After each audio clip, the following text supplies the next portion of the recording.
right there on top of the moon. We could sit and do nothing. Hi guys, hello everyone. Welcome back to my channel. Ado मैं ngasi के video Sidi Temple of Learning की degree college से चट पर की video ओई दोइने 12 के examination so हाइडो की बाकुई जी अदुना 12 के मतुंग graduation से कदा या तम दोइना खो दोइना हाइबा की कई कुम doubts कुम ले रहे के let's go to Temple of Learning degree college अदु मखोई की दे कई facilities like have तो अदु पुलबिंग मिना से I wish we were bold to just fly away. Temple of Learning की main gate चंगला गा कोई की west room हाई तारे अदोम द चट लगा मखोई की college ले ये BBA की college अदे even लोई मग degree college लोई मग सूरे and even nursing college so Hello, bye. अदो मैं हम हो जाए ना ले इसे Temple of Learning की degree college से सिगी सुमांग हाई तारे अदो सिगी मामा ने बले इसे मोई की building से सुमाइन ले ये अदुगा सिगी हेक ना कंदना कोई की nursing college ले ये बा अदो कई लेगे हाइदी मखोई facilities के कादो अदो हैपेट यंग तो से अदुगा अदुम हैपेट उला के अदुम glimpse समोय Temple of Learning की ओइना degree college ले इबा मफम से हम जगह से हम ना चाना अदे हम तिने spacious ओइना infrastructure से हम फसना ले नाकन की red की सिने nursing college की ने arts अमदी science की courses का offer तो बता ना तना BBA अमदी BCA की courses तो offer तो उरी खुदोंग चाबा खरा higher के दी educational loan अमदी scholarship की facilities लोइना लोइना ना नुपा अमदी नुपी की hostel facilities सुपिए 2024 की ओइना Temple of Learning group of institute की registration अमदी admission open तो जरी class 11 की science arts अमदी commerce की सु लोइना लोइना degree college अमदी nursing college की सु अदो सिगी अखोई की टोल institute से सिगी ददी extra curricular activities में अमगी facilities पिए अदकी interactions याम थम्मे सात्र खैना कई गुमे interested ओर के दी आई comment section द pin के कलोई तो सुरम के contact तो फोन के कातो थोड़ा साबुन साब याम फा thank you यामगा सिंगांगो की टिफिन में हमसे याम को सारे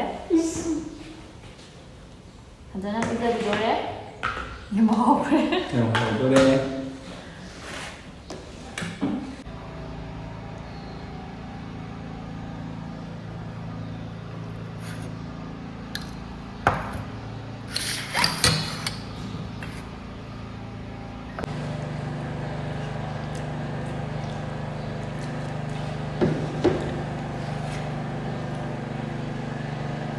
pumpkin hot chocolate. Kita makan gravy yang baik ada.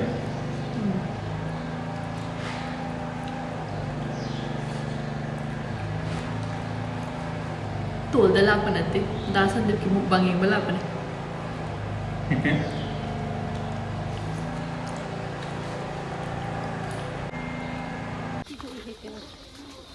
Zaman lehe ko pamuy hai bai. Không được hâu đi, mình mà được hâu đi. Mua được số trăm tàn đó mình tự mua. To. Một số gì còn đi. As sumay ni hingon gas lai bezo ngai tra. Nung sinung sa phanga ga sor hol. Siri khut chom to re he. Mayam si phu asi. Ai za, masi phuk padan ne loi tat khitau ma lam ta phazan thama phuk ke.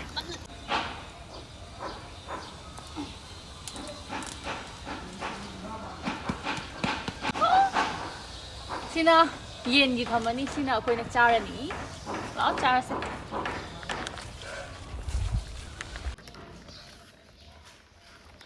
jik ai se yen thong ge tau bane adu gi maroi gi ga semi bane so sem ngai chor sei tang nang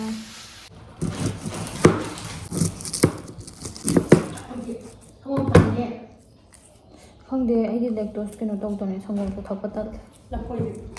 Sise nongmai soi bagi mama mai koi gai do sum yen cha se na haina bune baba 90 years and a skincare expertise uraklaba Dr. Setsky rosemary and redensil hair serum se ma'am ucharamge hair fall yam to ba du atop hair problems ma'am lerak bagi one stop solution se sigi rosemary and redensil hair serum se si habit use to bio texture di yam thina lightweight oi aduga taira kanda non greasy oi aduga yam thuna su chupsan ba do adu oi taira ga ne khoina dum tham doine ba adu ko nong thadok doine haidi nong ngalaga thandok ba do mai to doine after all loinmak suitable for all scalp Doina phazana seasonaragadi visible results 84 days ki manung da uva phange because this is a one step solution to reduce your hair fall, boost hair growth and improve scalp and hair health. Yamtina ganare moram di mongo 20% hair growth actives yawe rosemary, redensil, anagan, peptides, aloe vera niacinamide na chingba. ꯁꯝꯁꯦ ꯌꯥꯝ ꯐꯅ ꯑꯃꯗꯤ ꯁꯝ ꯐꯖꯅ ꯍꯧꯕ ꯍꯥꯏꯕꯁꯦ healthy ꯁ꯭ꯀꯦꯜꯞ ꯂꯩꯔꯀꯥꯟꯗꯅꯦ ꯑꯗꯨꯅ ꯃꯌꯥꯝꯁꯨ doctor ꯁꯦꯠꯁꯀꯤ rosemary and ꯔꯨꯗꯦꯟꯁꯤꯜ hair ꯁꯤꯔꯝꯁꯦ ꯍꯥꯏꯐꯦꯠ ꯇ꯭ꯔꯥꯏ ꯇꯧꯍꯟꯅꯤꯡꯉꯦ ꯑꯦꯃꯥꯖꯣꯟ ꯅꯥꯏꯀꯥ ꯐ꯭ꯂꯤꯞꯀꯥꯔꯠ ꯑꯃꯗꯤ ꯄꯔꯄꯜꯗꯁꯨ ꯐꯪꯉꯦ ꯑꯗꯨꯒꯤꯁꯨ ꯃꯊꯛꯇ ꯗꯥꯛꯇꯔ ꯁꯦꯠꯁ ꯃꯁꯥꯒꯤ ꯋꯦꯕꯁꯥꯏꯠꯇꯁꯨ ꯐꯪꯉꯦ ꯀꯩꯒꯨꯝꯕ ꯑꯩꯒꯤ ꯀꯣꯗ ꯇꯦꯔꯦꯁꯥ 2024ꯁꯦ ꯌꯨꯁ ꯇꯧꯕꯤꯔꯒꯗꯤ 20% ꯑꯦꯛꯁꯇ꯭ꯔꯥ ꯑꯣꯐ ꯍꯦꯟꯅ ꯐꯪꯗꯣꯏꯅꯦ ꯃꯁꯥꯒꯤ ꯋꯦꯕꯁꯥꯏꯠꯇ after all the products are free from paraben, sulfate and cruelty free and vegan. ꯁꯤꯅ ꯁꯂꯥꯗꯀꯤ ꯂꯩꯔꯦ ꯑꯗꯨꯒ ꯁꯤꯗꯅ ꯌꯦꯟ ꯊꯣꯡꯕꯒꯤ ꯑꯗꯨꯒ ꯁꯥ ꯃꯔꯣꯏ ꯀꯩꯀꯥꯕꯨꯗꯤ ꯍꯥꯞꯇ꯭ꯔꯤꯀꯣ ꯁꯤꯅ ꯍꯣꯔꯦꯟ ꯉꯥꯟꯅꯕ ꯀꯩꯀꯥꯅꯦ ꯑꯗꯣ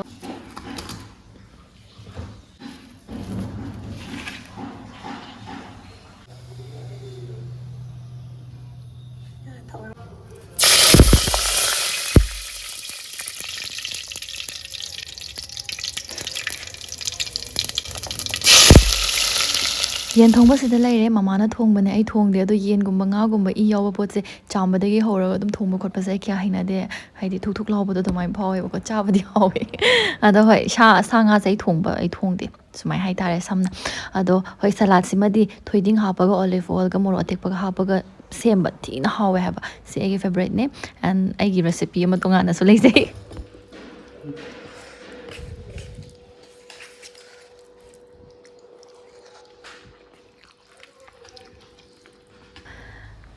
ꯑꯩꯒꯤ ꯗꯦꯛꯁꯇꯣꯞꯁꯦ ꯑꯅꯧꯕ ꯁꯦꯠꯑꯞ ꯇꯧꯕꯅꯦ ꯑꯗꯨꯒ ꯑꯩꯁꯦ ꯍꯧꯖꯤꯛ SPS ꯁꯤꯖꯤꯟꯅꯔꯒ ꯗꯥꯇꯥ ꯑꯦꯅꯥꯂꯥꯏꯁꯤꯁꯀꯨꯝꯕ ꯈꯔ ꯇꯧꯕ ꯇꯝꯃꯤꯕꯀꯣ ꯑꯗꯨꯒꯤ ꯁꯤ ꯇꯧꯕꯒꯤ ꯃꯑꯣꯡꯅꯤ ꯎꯔꯤꯁꯦ ꯑꯗꯣ ꯃꯤꯠꯁꯨ ꯅꯨꯡꯉꯥꯏꯇꯕꯒꯤ ꯁ꯭ꯀ꯭ꯔꯤꯟ ꯈꯔ ꯆꯥꯎꯕꯁꯤꯅ ꯅꯨꯡꯉꯥꯏꯌꯦꯅ ꯑꯩꯅ ꯁꯤ ꯄ꯭ꯔꯤꯐꯔ ꯇꯧꯋꯦꯅ ꯁꯨꯃꯥꯏꯅ ꯑꯣꯏꯅ ꯁꯦꯝꯈꯤꯕꯅꯦ I think it's odd how we always wait another day.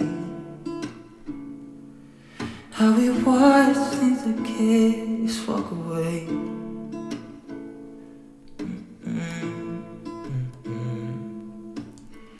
Let's live down by the water, watch it come and go home. I wish we were bold. ꯅꯨꯡꯗꯥꯡꯅ ꯁꯤꯒꯤ ꯃꯊꯦꯜꯁꯦ ꯆꯥꯔꯦ ꯌꯦꯔꯨꯝ ꯊꯣꯡꯉꯒ ꯑꯗꯣ ꯃꯌꯥꯝ ꯉꯁꯤꯒꯤꯗꯤ ꯚꯤꯗꯤꯑꯣꯁꯦ ꯁ꯭ꯋꯥꯏꯗ ꯂꯣꯏꯁꯤꯜꯂꯒꯦ ꯕꯥꯏ ꯕꯥꯏ ꯂꯚ ꯌꯨ